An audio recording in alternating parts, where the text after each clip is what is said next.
BJP प्रदेश कार्यालय में manifesto committee की बैठक हुई, जिसमें आत्मनिर्भर बिहार के मुद्दे पर चर्चा हुई। बैठक में प्रेम कुमार, डॉक्टर संजय जायसवाल और मंगल पांडे सहित कई नेता मौजूद रहे। कांग्रेस का बिहार क्रांति महासम्मेलन लगातार जारी। वर्चुअल रैली के जरिए पार्टी के नेता शिवहर और सीतामढ़ी के कार्यकर्ताओं से रूबरू हुए और चुनाव की तैयारियों पर चर्चा हुई। बिहार में पोस्टर की सियासत फिर से तेज हो गई है। हिंदुस्तानी आवाम मोर्चा ने पोस्टर के जरिए तेजस्वी यादव पर हमला बोला। पोस्टर में तेजस्वी को दलितों के अधिकार का विरोध न करने की नसीहत दी गई। कांग्रेस सांसद अखिलेश सिंह ने कहा कि महागठबंधन का दरवाजा बंद नहीं हुआ है और इसमें समान विचारधारा की पार्टियां शामिल हो सकती है। उन्होंने कहा कि हर तरफ गठबंधन में हलचल है और अभी काफी बदलाव हो सकता है। बीजेपी सांसद रामकृपाल यादव ने कहा कि एनडीए में सब कुछ ठीक है और सभी एकजुट होकर चुनाव लड़ेंगे। बाढ़ के अतमलगोला में जनसंपर्क अभियान पर पहुंचे रामकृपाल ने कहा कि बिहार की जनता लालू राबड़ी के 15 सालों का शासनकाल भूली नहीं है।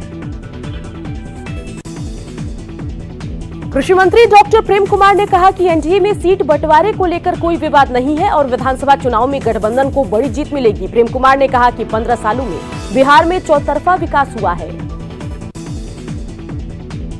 जन अधिकार पार्टी के नेता पप्पू यादव ने लालू प्रसाद की तारीफ की, लेकिन नीतीश के साथ तेजस्वी यादव पर हमला बोला। गया में कार्यकर्ताओं के साथ बैठक में उन्होंने जन अधिकार पार्टी को बिहार की मुख्य विपक्षी पार्टी बताया।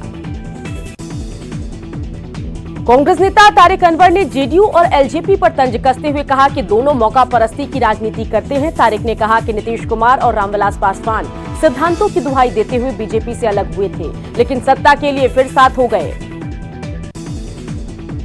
बेगूसराय में बीजेपी किसान प्रकोष्ठ की बैठक हुई, जिसमें किसानों को आत्मनिर्भर बनाने पर चर्चा हुई। किसान प्रकोष्ठ के अध्यक्ष दीपक शर्मा ने कहा कि किसानों की आय बढ़ाने के लिए कई तरह के कार्यक्रम चलाए जा रहे हैं।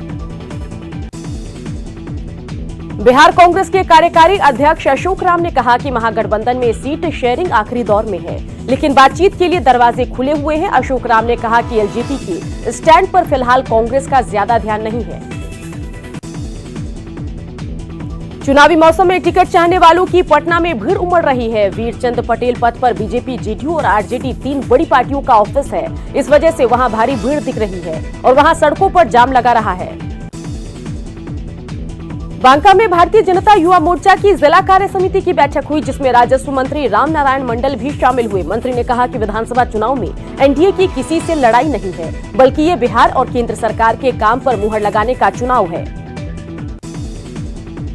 मधेपुरा में जन अधिकार पार्टी का कार्यकर्ता सम्मेलन हुआ, जिसमें पार्टी के नए कार्यकर्ताओं को ट्रेनिंग दी गई। नेताओं ने कहा कि बिहार में परिवर्तन की लहर है और जन अधिकार पार्टी को बड़ी कामयाबी मिलेगी।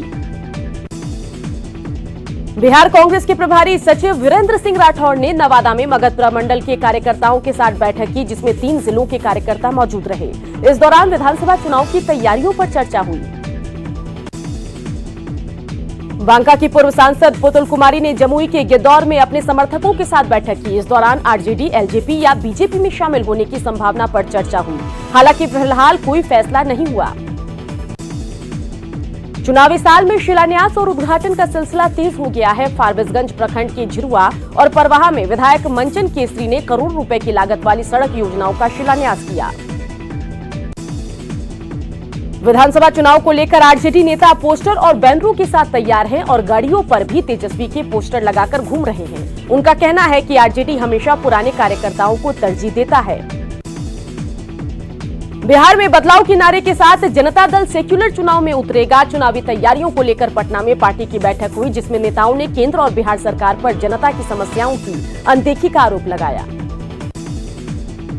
अमरजीत कुमार को भागलपुर जेडीयू कला प्रकोष्ठ का जिलाध्यक्ष बनाया गया है। कार्यकर्ताओं ने उनका स्वागत किया। वहीं अमरजीत कुमार ने संगठन को मजबूत करने और सरकार की योजनाओं को आम लोगों तक पहुंचाने की बात कही।